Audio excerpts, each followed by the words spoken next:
Hello all, welcome to Himanshu Deshmukh channel. And last time we had done one video on overthinking, and then I got a lot of messages on that I should do some videos on overthinking again, some different techniques. So what we will be doing today, we will be talking about cognitive behavioral therapy. I'm sure you must have heard about this CBT. What is CBT is all about?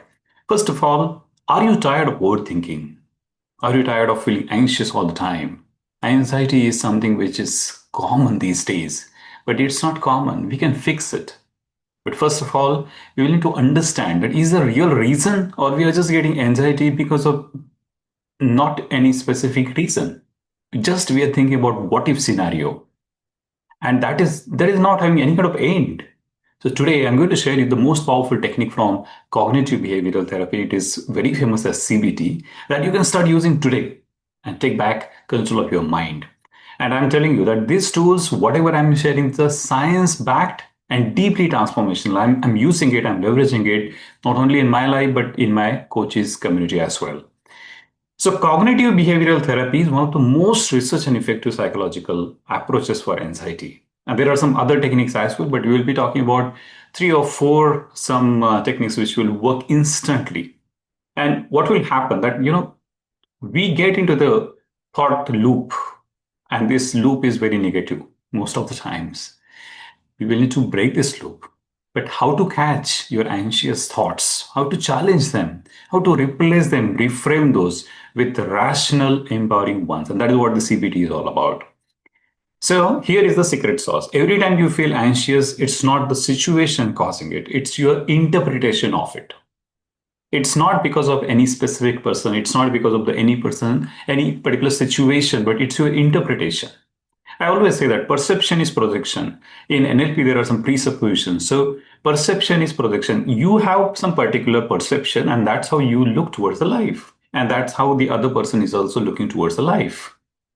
Then there is another very good presupposition that map is not the territory. Means whatever you see, that's not what the real life is all about. There is a different perspectives towards that. So remember that every human being, no human being can cause you pain. No situation can cause you pain. The kind of interpretation out of it is giving you some kind of thoughts which is causing you certain kind of pain. For example, that simple thing, you get a message from your boss. It's like 8 p.m. in the evening, and then there is a message from your boss that we need to talk. It's a simple message. But then what is happening? What is the automatic thought? Any messages? Put it in the comment. What will be the immediate message? I'm telling you, the immediate message will be I'm in trouble. I'm in trouble. The emotion is panic. Emotion is anxiety. Again, worry. Behavior is that avoid the meeting or overthink for hours that what has happened. Did I make any kind of mistake? What he is going to talk? And then you're going to ruin your night sleep. First of all, understand there are some kind of tools which you will need to understand to reframe your thoughts. First is situation. Think rationally. What has happened? Automatic thought. What is the automatic thought? What popped up into your head immediately? Then what is that emotion? What did you feel? Now rate it out of 10. What is the intensity of that emotion? And then evidence. What supports or contradicts this thought? Is there any kind of evidence? When you say, when the thought is that I'm in trouble, what is the evidence of this thought? Is there any evidence? And then there has to be a new balanced thought. What is a more realistic way to look at this? What is the more realistic way to look at this? For example, again, if you take the same example that your boss has sent a message, we need to talk. Now, it's a simple message. There is nothing in that, right? I mean, it is like you will need to have kind of balanced thought that what is more realistic. Let me look into this. Let me talk to my boss. If your mind is saying that I'm in trouble, what is the evidence of that? You can coach yourself. You should have a kind of thought process like this, very rational. And then you will be surprised at how irrational your anxiety is once it's on paper. If you do it on paper, you will see that it is just useless to get into that loop of anxiety. Now, let's understand the behavioral experiments. So this technique is a game changer, I'm telling you. Instead of avoiding what you fear, test it. Instead of avoiding what you fear, test it. Let's say you think I will speak in public, I will freeze and embrace myself. And this is the fear of many people, right? Public speaking, or even speaking in Zoom meeting, or even it's like a Teams meeting, and then there are 10 people, and mostly like seniors, and then you so freeze. You are having very valid points. You are having valuable inputs, but you are not speaking, and it's only because you are fearing. You are having that kind of thought in your mind. So what to do? First of all, try speaking in a small group. Try speaking in your peers. Try speaking in a friends group and observe what really happens. You will realize that most anxious thoughts never come true. Nothing happens. You're training your brain to trust reality. What is the reality and not fear? See, your brain is programmed to keep you survived. And that is the way a brain is since millions of years. But a brain is not programmed for the progress. It is very essential that you train your brain that trust the reality and not fear. There are no tiger is not coming and eating you now. It's just one Zoom call, one just Teams call. And if you make any mistake, that's okay. Nothing will be happening, right? And it's okay. If you will experiment this in a small group, then you will realize that nothing is happening. And ज़्यादा से ज़्यादा क्या होता है? It's just that somebody is making some remark, but that's the way you learn. That's the way you grow, you make progress. Next one is that identify thinking errors. Means what? Watch out for common cognitive distortions.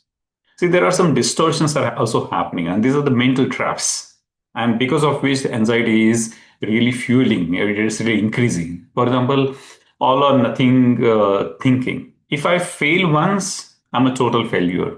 But is it true? Is it true that if you fail once, then you will be like total failure? Remember that failure is nothing but the feedback. There is a presupposition in NLP that there is nothing called failure, but it's just a feedback. See, there are some chess champions which I was studying just today while coaching one of my coachee, chess champion.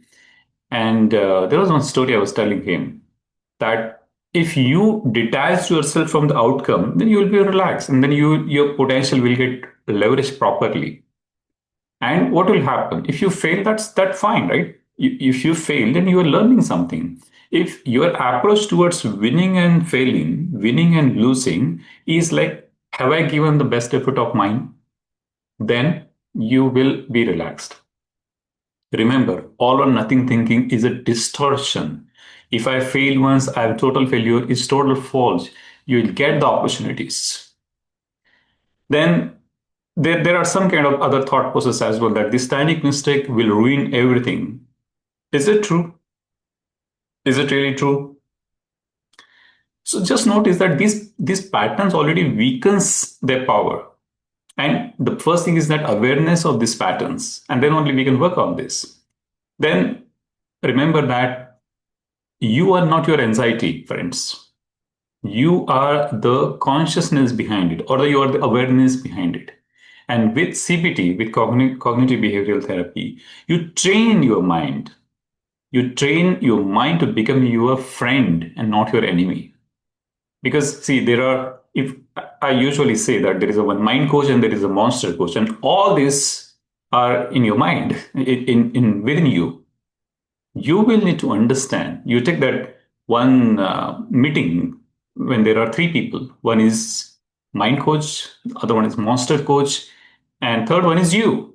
You're going to listen to the mind coach, you're going to listen to the monster coach, but decision will be taken by you. You train your mind to become your friend. See, mind coach will give you some kind of positive out of that particular situation, while monster coach will give you kind of superb, very convincing answer, which is like very bad in that particular situation, which is like, oh, what I'm doing, it's like a complete failure. And then ask, is it really true? So if you train your mind this way, then you will realize that ultimately it's me. Ultimately, I have to take the decisions. I have to see the reality and not the kind of distortion. So friends, this is what I wanted to discuss in this session. If you find this helpful, hit like and subscribe. Also in the comments, let me know if you want to specifically talk about any particular technique, and let me know what is working for you. Put it in the comments. Until next time, stay mindful, stay powerful. This is Himanshu helping you master your life.